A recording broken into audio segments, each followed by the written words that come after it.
Welcome back to the channel. Today's video marks the third episode of our Spotlight series where we take a look at the builds submitted to us from you.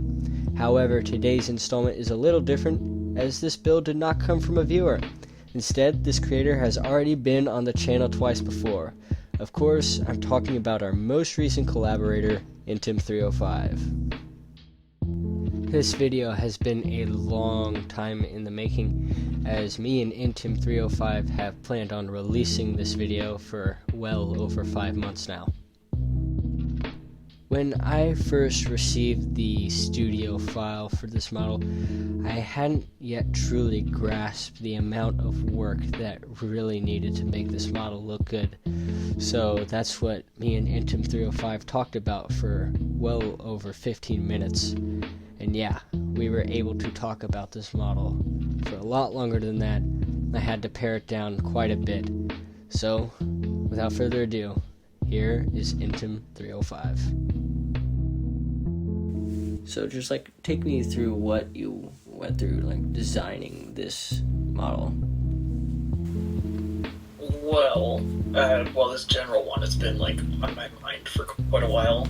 I did make Kumba's trains quite a while ago. Yeah. And, there's a lot that can carry over, but not directly, not exactly, but it keeps the proportions and everything. Mm-hmm. And I had started thinking about this one pretty soon after that, but I didn't have a good way to do it. Yeah. The biggest challenge was definitely getting those seats to angle forward, ever so slightly, and hold them in place. Yeah. There's a couple different ways you can do that. Mm-hmm. It's just most of them take up more space than you have, and a lot of them only work rely on gravity going the other way. So it's yeah, it's definitely a challenge to figure out how to do this one.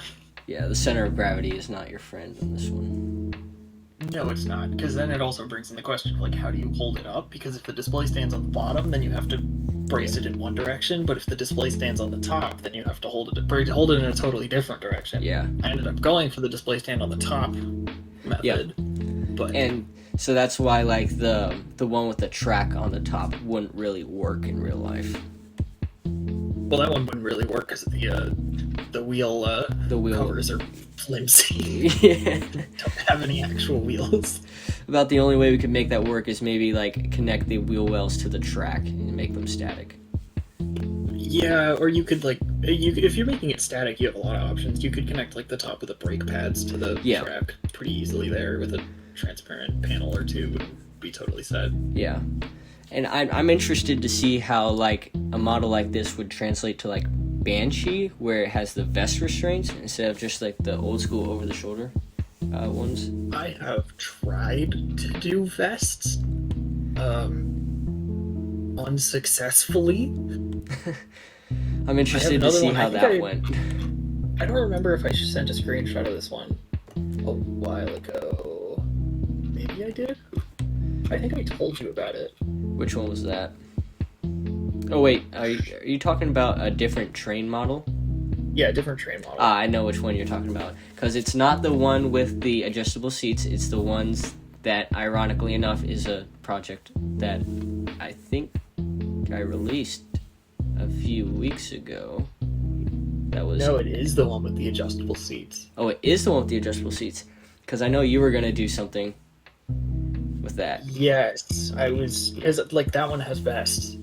Really? And I could not figure out a way to do it. There's no way to get it to do it. I think. Yeah, that one. Yeah. Yeah, so what else, did you face that might have been a struggle going into this? Well, the angle was the big one. Mm-hmm. And just getting that to work, figuring it out, getting it to the right angle. Yeah. The second crazy technique, I would say, is actually what holds the bottom, the seat bottoms together. Oh, really? Because the seat bottom itself is not connected to the piece that's underneath it, the purple one that holds it up. Oh, wait, the one that you would think okay, that makes a lot more sense. I was like, is he talking about the bar that runs across all four? I'm like, that I feel would be pretty easy, but no, it's where the seat actually rests on the 1x2 angled piece coming out. Yes. Yeah. It's not connected to that at all. I can see where that It's would be a actually- challenge. It's the way it's connected, because you're coming from like sides that don't have studs that should, and things that look weird like that. It just was a really weird. There's thing a to figure out. stud that comes down from the bottom seat, and there's No, there isn't. wait. So from the seat, There's a bracket piece. there's a bracket on the bottom, which then puts there's the stud downwards. The ring. there's That's Yep, the Lord of the Rings ring. that a is stud crazy. I would not even have thought of that. That's It's actually such an nuts. underused technique, but it's crazy, and if That is that's what you gotta impressive. do, that's what you gotta I'm do. not even gonna lie. That is really impressive. I would not have even thought of that. Wow. It's that's one I'm like keep it on the reserves because it's like such a good technique. Yeah, that like, nobody ever I might uses. have to Especially use that when, now. Lord of the Rings theme coming back. That's Yeah, like those pieces will be in, like, I wouldn't say high demand, but they'll be definitely, more common, yeah, more common than what they used to be. right? Yeah. So yeah, you kind of blew my mind with this model. There's a lot more going on than I thought there was. So You got weird angles. You gotta do what you gotta do to get. yeah. I guess your model doesn't. Your version of it doesn't have a display stand, but mine does have a display stand. Yeah. I had to build that a little bit funky to make sure that it was like sound, Mm-hmm. because Because I know it like comes up from the back and like arches over or something like that. Yeah, it comes up from underneath and then goes around the back and connects up in there. But like if you're holding it at that overhang like that, the pieces are gonna like Tilt come forward. off if they're not secured right. But it's also like a thin strip going up, and if that's not secured right, then it's gonna be, Yeah. it's just gonna fall off. So I ended up using brackets all up the top and put a row of tiles along the back so that it was still smooth, but it was supported in that vertical direction so that the pieces wouldn't come apart. Yeah, that makes sense. It's also all upside down. Yeah, I saw that. All right, yeah. A lot going on in this. There really is. Yeah. And I don't even know what's going on with the wheel covers. There's Yeah, so much happening in that there. looks like you That's just a like mess. made one and like that looks good enough. We're gonna use it. That went through so many iterations, and like getting the correct profile on the side, like Yeah. having not only that green stripe that goes up diagonal, but you're also getting, like the bottom of the front side is Yeah. like half a stud closer in than the top of the outside. It's weird. Yeah. Plus, like the back is a half stud in, and then also fitting that all in such a small space while still having like room for track in the top. Yeah, you definitely did it well for sure.